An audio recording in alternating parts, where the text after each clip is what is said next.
Film Society, and I want to thank everybody for coming out on a rainy Thursday night to the opening night of our 4th annual Free Thinking Film Festival.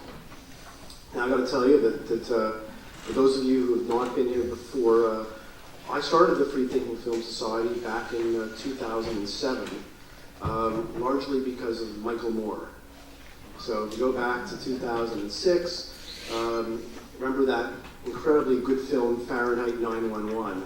Well, that film seemed to be playing everywhere in Ottawa back then. It was in the repertory cinemas, it was in the first run theater, it was on CBC television, I mean, you name it, it was everywhere. And I was appalled at the discussion and the discourse based on this horrible, awful film. I found that there was a young filmmaker in the States who had made a film called Michael Moore Hates America. And I wanted to show his film, and I contacted the Bytown Cinema in town, and I sent them a link and an email saying, look, here's this really interesting film. It's a counter film to Fahrenheit 9/11. Would you bring this in? And they basically emailed me back and said, well, no, not really. It doesn't really fit what we do.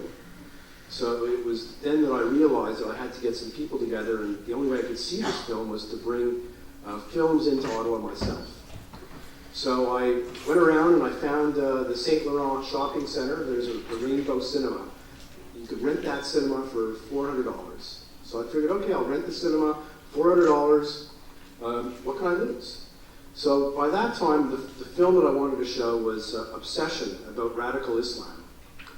And I rented the cinema, paid half the money up front, and about 2 weeks before the film was going to be shown, the manager of the cinema called me on the phone and said, has your documentary passed through the Ontario Classification Board? And I said, I don't know. She said, well, we can't show it unless it's gone through the Classification Board. That's the law. So I got off the phone and I called up the Classification Board in Toronto, and they said, don't worry, documentaries are exempt from going through the board. You could show your documentary. So I called her back at the Rainbow Cinema, and she said, it doesn't matter, we're canceling your film anyways. We're canceling it because we received one email from a retired professor at Carleton that the movie maligns Muslims, and so we're canceling your film. Come in and get your money back, and thank you very much. So I immediately had to find a new venue at a lot more money. I got the public library downtown at Metcalfe, and I was fortunate enough to have a friend at the Ottawa Sun who wrote a nice little article about the movie being canceled. And because of the article, I got 160 plus people out to my first film. We were sold out. I wanted to send some chocolates to that retired professor at Carleton, thanking her for what she did. But that was the start of what we've done. And since then, we've gone on. We've shown over 100 films. We've brought in speakers. We've launched books. We've done panel discussions. And we're trying to tackle the topics that nobody else is going to tackle in Ottawa or elsewhere. And that's why you will not hear me on the CBC in the morning. Much as I'd like to, you won't hear me. And by the way, I should say that for the remainder of this film festival, we are not going to talk about Mike Duffy. But before we say we're not going to talk about him, I have a few Mike Duffy jokes. But we will talk a bit about Rob Ford. And we've changed our Sunday night. We're going to do a tribute to Rob Ford on Sunday night. No, we're not. Okay, so I hope, during the course of the weekend, we've got some really great things. If you're coming tomorrow night, we've got an evening with Barbara Kay, which is going to be fascinating. She's got a great book. We'll have a discussion with her. She'll do some readings from her book, and we'll have a Q&A, and you'll have a chance to meet her at our private reception. On Saturday night is our evening on China cyber spying.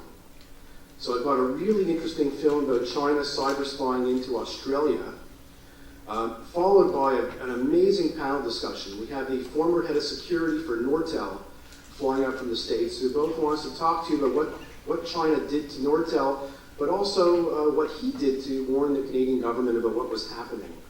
He's very anxious to tell his story. We also have the chief of security for Mandiant Corporation, and they're the company down in Virginia that basically identified the exact buildings in China where they spy from. interestingly enough, when they go on lunch breaks at those buildings, cyber attacks go down. So he'll be here on Saturday to tell his story, and so it's going to be a very, very high-powered panel. Don't miss it. Now, on Sunday, I should tell you that we have a change of pace for Sunday night, because my big joke is that this is the most depressing film festival in the world. I mean, every single film, you know, where you're crying, it's horrifying, it's human rights abuses, it's awful. So we're actually going to end the evening with uplifting film for the first time ever. We're going to have a film about Uganda and a coffee co-op where Christians, Jews, and Muslims work together in peace to help build a better community. And we've flown over the leader of the Jewish community in Uganda, who's going to talk to us about what he's done there, people he works with. We're going to have his coffee for sale, and we're going to serve his Ugandan coffee. So it'll be something nice and uplifting to end the festival. Please come out for that. In between, we've got a whole host of other great panels and guests, and it's going to be an amazing, amazing weekend. Okay, so tonight is a topic of very, very important interest: free speech and religion.